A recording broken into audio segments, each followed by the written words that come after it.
Hello, welcome back to RC Video Reviews. You knew I was going to do this, right? I mean,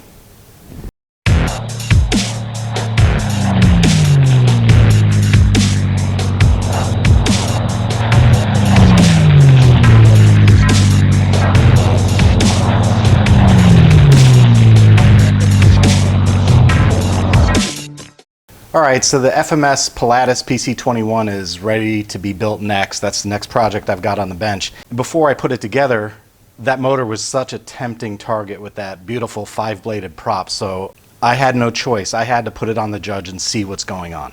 I do have a couple of concerns though, not the least of which is this 40 amp ESC. Not that there's anything wrong with the ESC itself, but I just got done doing the test with the SK3 and the Sunny Sky, and both of those motors with the right prop produced over 40 amps static. 44 amps on the Sunny Sky and 45 amps on the SK3. And this is, by the way, those are running 11/6 and 12/6 props. This is swinging at 10x7x5. So I'm curious really what's going on with this ESC, and I kind of wonder why they went with a 40. It seems to me, before I even turn this on, that this should probably be a 60 amp ESC. That's just my gut feeling. Before I get into the test, just a couple quick little sidebar notes that I want to cover. First, if you're not a subscriber and you're a regular visitor here, I would appreciate it if you hit the subscribe button and join and follow along, hit the notification bell. It helps the channel gain in credibility, and it helps with video placement and other things on YouTube when the channel grows. So if you regularly consume this type of content, especially on this channel, I would appreciate your subscription. The second thing is that when I took the motor out of the plane, I noticed this little decal on here, a 3541 750, and it's labeled a Predator, and it's a decal. On most motors, the information about the motor is somehow etched permanently into the can, and for that reason I thought I was going to uncover a great mystery, like this was really a Sunny Sky motor or a Cobra or something like that. But I peeled the sticker off and I looked at the can and there's literally nothing under there. It's just a blank. But on that note, here's the magic nugget. This is a pro tip, okay? If you're out in the market for a given spec of a motor, and let's say a 4250, for example, a 4250 800, that's rimfire. And those motors can go for as high as $100. But those motors are also very commonly used in, say, a 55-inch or 50-inch EPO foam warbird. And sometimes you can find the EPO foam motors on the replacement parts section of the various online retailers out there for a fraction of the cost of what you pay for one of the name brand Rimfire or Cobra or whatever. So that's just a little pro tip. If you're out in the market and you're on a budget trying to save money on a motor, go out and look around for plug-and-play airplanes that are in that same general class, and you might find a little score there. All right, one last thing before I get started. This is not a prop tuning exercise. I plan on running this thing box stock with the 5-bladed prop that came with it and a 4-cell battery. Before I put the prop on, I need to run it unloaded to measure the KV, so I'm going to do that first.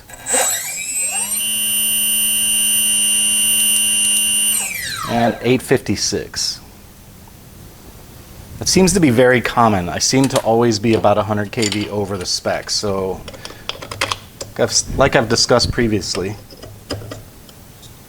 at least if there's a fault, it's consistent across all motors. All right, there we go. I've already spun the prop up just to make sure it's balanced okay, so I'm just going to run the test. I'll be looking for RPM and thrust, and I will capture the static numbers after the run is over. So here we go.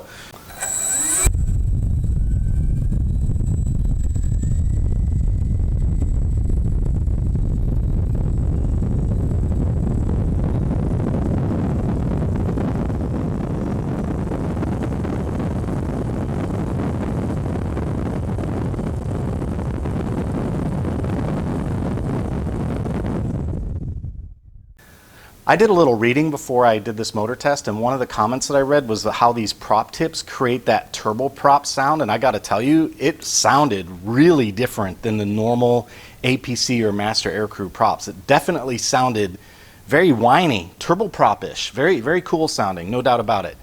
But okay, let's get into the numbers. So I saw 2,900 and something on the thrust, and I saw it dip below that to like 2,850 while I was doing the test. So it's somewhere around 2,900 peak. And I saw 99.79 on the RPM. And as far as the amperage goes, I saw a peak of 45.6. See, I wasn't wrong. The volt sag 1495. The watts 708. That is a big number for the watts. And let me do some calculations and I'll do the efficiency and the weight. Give me just a moment. I will put this up in a nice type formatted picture during editing so you can not have to try and read my chicken scratching, but here's what I came up with. With a 4-cell battery and a 10x7x5 prop, 45.6 amps, the voltage sag was 14.95. It produced 708 watts with 2,900 grams of thrust. The efficiency, thrust to weight, was 4.1 to 1. RPM was 99.79, and I don't have a weight, but that is the same class and almost identical power to the other motor, so I'm going to lump it in that 140 gram category. And the power to weight was 20.7 to 1. So very, very competitive with the Sunny Sky and the SK3. I mean, it's the same class of motor, so no big surprises. The only thing that I'm not sure about, and I'm not a big fan about, is that on the static test, we exceeded the threshold for amperage on the ESC. I'm not a big fan of doing that. I realize that it's static, and during a dynamic test, it probably won't hit that kind of peak, and that's also momentary because it's a brand new battery, fully charged. I get all that. But I just don't like doing that. So I think they could have done better. Even a 50 amp ESC would have made me say, okay, you know, that's close, but they're okay. Anyway, we did pull higher than the rated amp level for that ESC. Okay, I wanted to give myself something to compare to or a frame of reference. So I know the Vanquish flew well, and on that setup initially with the 11x6 and the SK3, I was pulling 2,624 grams of thrust, and the plane weighs 1,360 grams. So I was getting a 1.9 to 1 power to weight ratio with that setup. The Pilatus weighs 1,678 grams, but it also produced 2,900 grams of thrust, so about 276 more grams of thrust, and that yields a 1.72 to 1 power to weight ratio. So there's the Pilatus will be a little softer in the power development, but I still think competent. Then from a watts per pound standpoint, 708 watts divided by 3.7 pounds gives a pretty respectable 191 watts per pound. So I don't have any fear flying this motor. It's going to be pretty strong in this plane. I think it'll fly just fine. All right, remember guys, if you like this kind of content, your subscription matters. I'd appreciate it if you join the channel, and for those of you who've been around, keep the comments coming, and I appreciate you. Hope everyone's keeping safe during the coronavirus outbreak. That's all I've got for tonight. Take it easy.